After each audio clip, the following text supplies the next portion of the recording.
Hey, what's up, everybody? True Boxing here. Thank you for coming back to get hit with the truth. So today we're doing the what's next on Sebastian Fundora, the newly crowned and unified super welterweight champion of the world, following his upset 12-round split decision victory over Tim Tszyu to capture the WBO and then the vacant WBC titles and become the unified champion, winning his first world titles at the same time. So before we get into that, if you could smash the like button, leave a comment, or subscribe to the channel, I really do appreciate any and all support that I can get as I continue to build my channel here. So this fight was, Fundora took the fight on 11 days notice against Tszyu. He was getting dominated in the first 2 rounds. He was getting outworked and hit with some good shots. Tszyu broke his nose, but elbow landed on the top of Tszyu's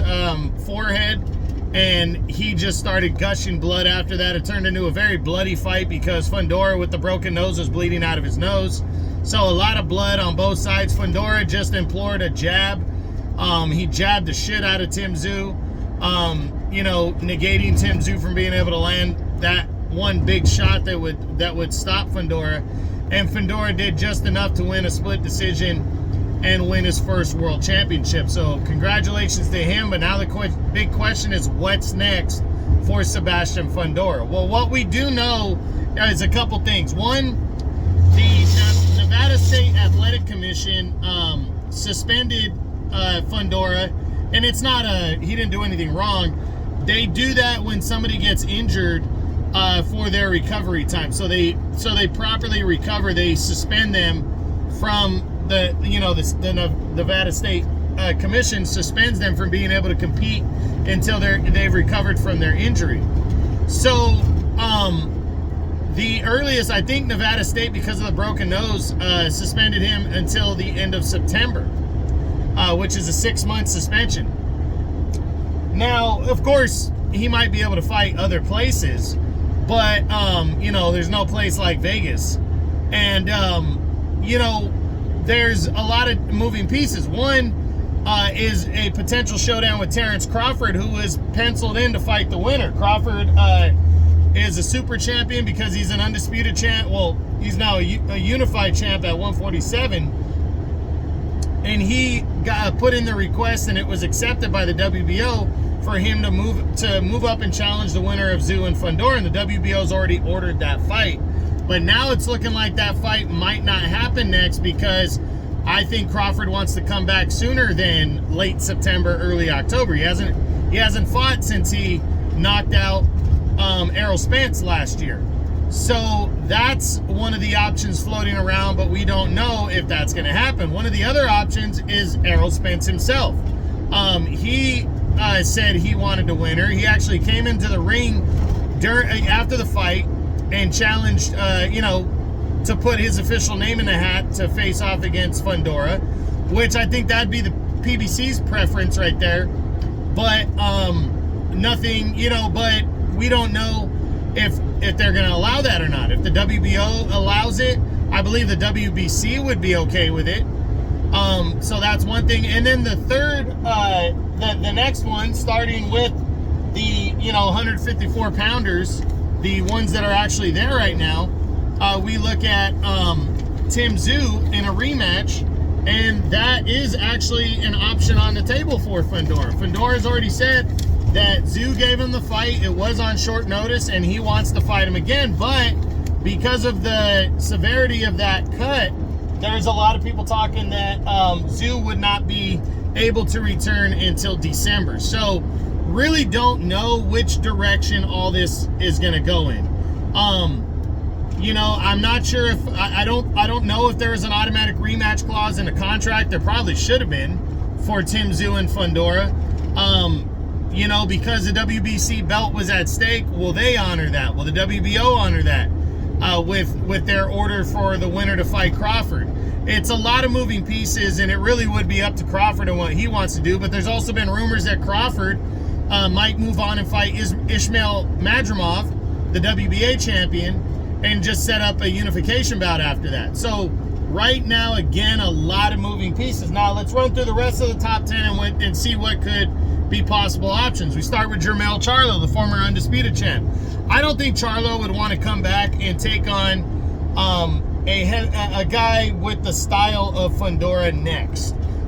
He might though, you know, but because he is penciled in the WBA, he's penciled in as the champion in recess. Of course, Fundora doesn't hold those belts. He holds WBC and WBO, but still, I think Charlo, his name and the fact that he's with the PBC would be an attractive fight for Fundora if Charlo wanted the fight, but I don't know if Charlo wants that style of opponent for his first fight back off of the defeat to Canelo last year. Then we look at Brian Mendoza. Mendoza is out of the mix now. He suffered a bad loss to Sergey Bohachuk. So a rematch with Mendoza, I don't believe is on the table for Fundora, even though I'm sure Fundora would love to leave no doubt. I think now that Bohachuk dominated him, I don't think that's on the table. Now let's look at Sergey Bohachuk. He's now the new WBC interim champion. Now the WBC though, don't get excited about him being interim champ, because the WBC gives opportunities based on who they feel is the best guy for the job type of thing. So they're going to go for the biggest name, and they'll allow a fighter to be interim champion forever if that's what it takes, you know, and allow that fighter to fight bigger fights while the other fighter waits. So Bohachuk, I think, could be an option if Fundora cannot get these other guys in the ring in his next fight. I definitely think Bohachuk could be an option. So pay attention for that one, but I'm leaning towards the less likely because I really think there's just other, you know, the Fundora is going to go after a bigger name in his first fight back, you know, if that makes sense. Then we got Erickson Lubin in what would be a rematch. Right now, there's nothing calling for a rematch with Lubin, even though their first fight was fucking fantastic. It was my fight of the year in 2022. You know, but Fundora won that fight convincingly by knockout. Lubin has bounced back with a couple wins, but nothing that mandates him to get the showdown with Fundora. 1 second here. Next on the list is Jesus Ramos. Well, Ramos lost to Lubin in his last fight, so I think he's not in the serious mix, even though he's a PBC guy. Then you got Ismail Madrimov, the newly crowned WBA champion. Would Fundora want to try to unify belts to cross the street against a guy that doesn't have a big name like Madrimov? I'm going to lean towards the less likely right now. Then there's veteran Michel Soro. Not a big name. There wouldn't be a point in Fundora and Soro in his initial defense, so I don't think that's going to happen. And then Yoenis Tellez. You know, he's a fighter on the rise. He's a hard hitter, but I don't think he's in the serious mix right now at one, you know, at one for Fundora. Other fighters, you know, I already mentioned Crawford and Spence. Charles Conwell is banging his way. He's the WBC's #1 contender. He's staying busy in his next fight. Not a big name though. So I think the WBC might order Bohachuk to fight Conwell before they order Fundora to fight Bohachuk, to be honest. Bakram Murtazalayev is now the IBF champion. He defeated Jack Kolke to capture the vacant IBF title. I think it's even less of a chance than the Madrimov fight because Murtazalayev won his belt on a card that nobody saw. Madrimov at least won his belt on the DAZN pay-per-view on the Joshua Nagano undercard. So I think that's why that fight would have been possible right there. You know, might be a little more possible, but I don't think Murtazalayev is in the picture yet. If he is though, and he's a PBC guy and they want to get it, then I think that could be possible because I think Murtazalayev can pretty much fight wherever. So maybe it would be possible because it'd be an easily made fight. But again, I really think Fundora wants to take on a bigger name in his initial defense. Josh Kelly is the top guy in the WBO. Right now, he's the WBO's #1 ranked contender. If for some reason the Terrence Crawford fight didn't happen and the WBO ordered this fight, I don't know if Fundora would take it. I think he's looking for a bigger fight.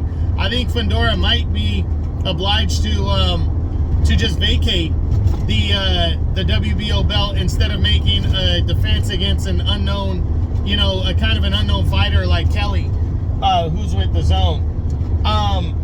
You know, Cold K's off the table. Virgil Ortiz is highly rated in the WBA, and he's also a Golden Boy fighter. I don't see Golden Boy and PBC coming together for this fight with Fundora. Not next, anyways. Xander Zayas is another fighter on the rise, but he's with Top Rank. He's undefeated, but he's not yet there.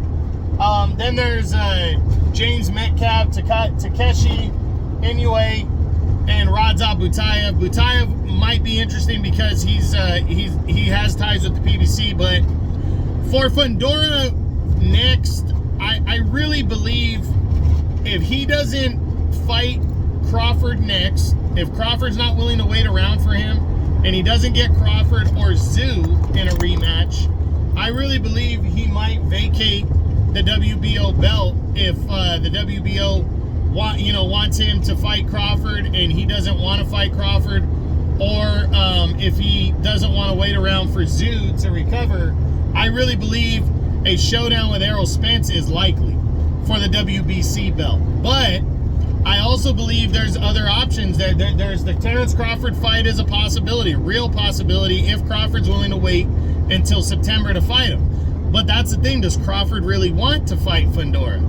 And then the rematch with Tim Tszyu, I think, is a big one. I think those three possibilities are higher possibilities than any other fights, to be honest.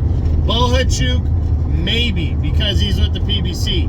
Murtazalayev, maybe, because it's a unification bout with a fighter that's within the PBC.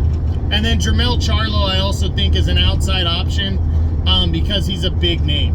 So I'm really anxious to see what Fundora does next, see who really wants to fight him with his style, because he's not an easy style to beat. He's a big guy that throws a shit ton of punches. So we'll see what happens, but that's it. That's what I got. That's my what's next on the newly crowned WBC, WBO Unified Super Welterweight Champion at 154 pounds, Sebastian Fundora, following his biggest win of his career, a 12-round split decision over Tim Tszyu to capture the unified title. I hope you enjoyed the video. If you did, smash the like button, leave a comment, or subscribe to the channel. I appreciate any and all support. This is True Boxing. You've been hit with the truth.